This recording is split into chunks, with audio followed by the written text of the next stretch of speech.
The first 2 episodes of Your Friendly Neighbourhood Spider-Man have finally dropped on Disney+. Now, when they first released the trailer for this, there was a lot of negative feedback, people hating the animation, the just art style in general, the fact that it wasn't going to be a Tom Holland origin story anymore, and things like that. And this has been a project where I was really excited when it was announced at first. Then my excitement did go down a bit when it wasn't going to be Tom Holland and things like that. And kind of just like, what's the point? What are we doing here? First trailer came out. I thought it looked pretty cool. It wasn't the biggest thing on my radar. However, I watched the first 2 episodes and let me tell you right now, this is one great television series, so far at least. So I'm just going to kind of go through my overall thoughts on the first 2 episodes, and I will be going into spoiler territory. So if you haven't watched these 2 episodes yet, then I do recommend clicking away and coming back once you've watched those episodes. However, my first thoughts on Your Friendly Neighbourhood Spider-Man, I really like it. I don't even know where to start. I just think it's so nice to be able to have some more fun Spider-Man with Spider-Man, not the Sony films or anything like that. Some like animated Spider-Man, you know, your Spectacular Spider-Man will always be my favourite animated Spider-Man series. I thought that was amazing. And I think this one is really good.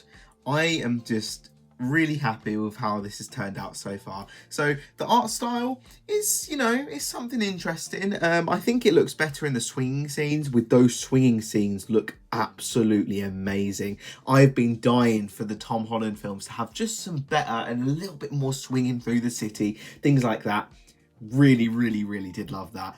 And we're finally getting some street level Spider-Man as well, like, you know, just saving people from robberies and stalkers and things like that. Just like things like that, which this show does, just really good and really great. I just thought things like that were really good within this show. I just think the origin story as well, I'll go into it a little bit in a minute, but just in general, it being Peter Parker, nerdy Peter Parker, trying to balance out that teenage and Spider-Man life is really done in a relatable way, which is one of the reasons why Spider-Man is my favourite superhero of all time, because he is so relatable in balancing out life, and it's a really important life message. I think this show did a phenomenal job at doing that, and I really appreciate how well it was done so far, and things like that. I'd like to touch on the origin story here. So the origin story is interesting. It's not your average, you know, Spider-Man goes on a trip and then gets bitten by a radioactive spider and gets these spider powers. No, it's not like that. Doctor Strange and this random Venom symbiote come out of a portal. Just things like that going on. That's in the first 10 minutes of the first episode. Pretty crazy stuff. And he gets bitten by a spider which comes through that portal from another universe. And I kind of thought, okay, it doesn't bother me too much because it's probably not going to impact the show that much. I mean, it's not looking like that at the moment. But it almost made me think, why? Like, we don't need to do that. Like, it's just, we're trying to be street level here. Because, you know, that's one of the reasons this isn't a Tom Holland origin story. I mean, one of the big issues with the Tom Holland films, it's not street level. Well, these aren't, that's not street level Spider-Man. So I did think that was really odd. But, you know, it's okay because it's not affecting the show that much at all. So I can live with that.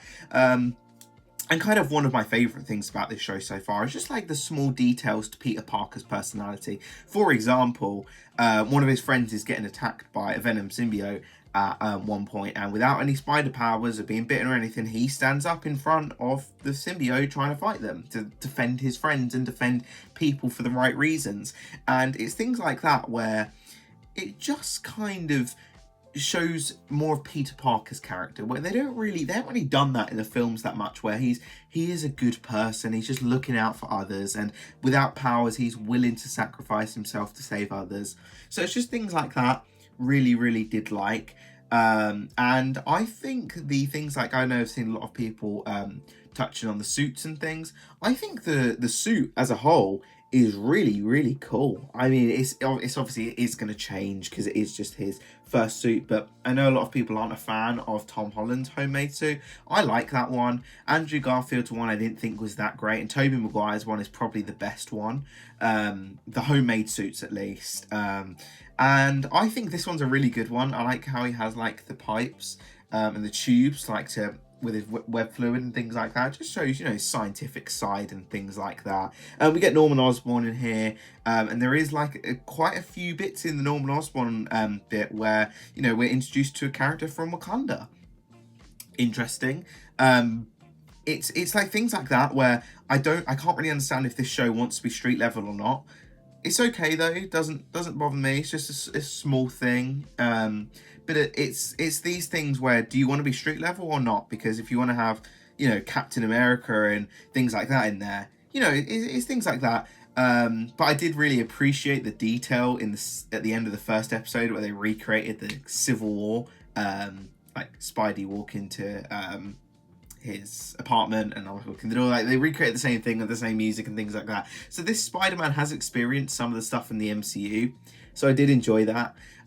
There is also in the second episode with Norman Osborn, we get the introduction of Kurt Connors, but not Kurt Connors, it's a female version. And I've seen a lot of people already on the internet moaning about that they've changed the gender.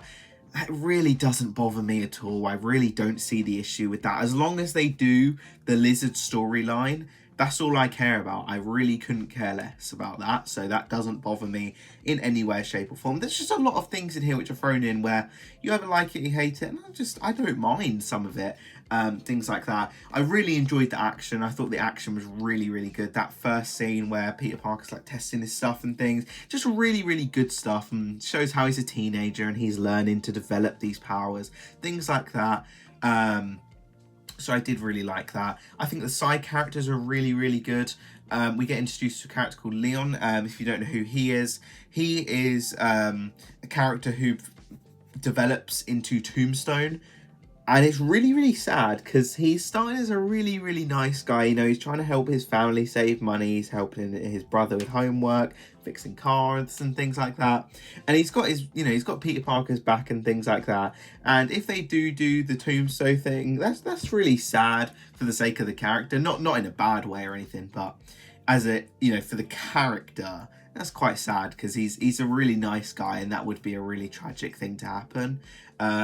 So things like that, and they're all really likable side characters. You know, we're not doing the Ned, MJ, Mary Jane thing, anything like that. We've not got any of that in here as of yet. So that's fine. We're changing things up. I'm open. And, you know, I just think this show is off to a really, really great start. I'm really, really digging some of the stuff in here, if I'm completely honest. I do just enjoy this Peter Parker as a whole. Like, he's likable. He's a teenager who is... they don't hide that he's a teenager. You know, they fully embrace he is a high schooler trying to balance out that life of Spider-Man and being a teenager at the same time. Another thing which really surprised me here is the heart. Obviously, Spider-Man is known to be heroic, which this show does really well. You know, it has a heroic side to it where Spider-Man is a hero and he looks out for people. But there's a scene within the first 5 minutes where Peter Parker's talking to Aunt May and they just talk about Uncle Ben. Like the events of Uncle Ben have already happened. So that's, you know, that's fine. If we don't want to show that again. And there's just like a heart between them where they're sharing their emotions and how it's been a struggle recently without Uncle Ben. And I just thought it was really deep and really enjoyed that. It was just a small scene that had quite a large impact. I just really, really liked that. And another scene, pretty much similar, is when Spidey's at the pizza place and there's this woman who's tried to rob the pizza place or something. And he's just like, should we just let her go? She's had a bad day. She lives in a rough neighborhood and it's things like that. And she's just going through a rough time. Should we just let her off with a warning and just let her go this time? And it's things like that where you see he cares. Spider-Man cares about helping people. It's not just about taking them down and stopping them. It's also about helping them at the same time. And that was just a really strong, powerful scene. Only small things, but they have a really large impact. So I really, really do like and appreciate when films or shows do that, because they just have a large impact. And I really like that, and just makes Spider-Man in this such a likable character. And how could you not like this guy? Because he's just so cool. It's a very heroic series, you know. He's swinging through the cities, helping people, and just things like that. And the details as well to mock the bigger MCU. Like, I get, you know, I would like it to be more street level, but like the scene where they recreate Civil War, or where he catches the car in front of the bus or the train, whatever it is, that's really cool. It's just things like that, you know. It shows that they're paying attention and they care. So far this show is off to a very, very strong start, and I cannot wait to see where it goes next and how we expand on this show. The reviews have been great, and they left on a bit of a cliffhanger with Norman Osborn saying to Peter Parker, "You are the Spider-Man." So that'll be something really, really cool. And we've just got so much poured into there. You can tell they care about this show. It's not just a wasteful thing that they're chucking to Disney+. So in conclusion, I really like Your Friendly Neighborhood Spider-Man so far, and I highly recommend that you do check it out if you haven't already. And I can't wait for the next few episodes. And I may cover the other ones. I might not do it weekly, but I will probably do a final review once they're all out. So look out for that. But yeah.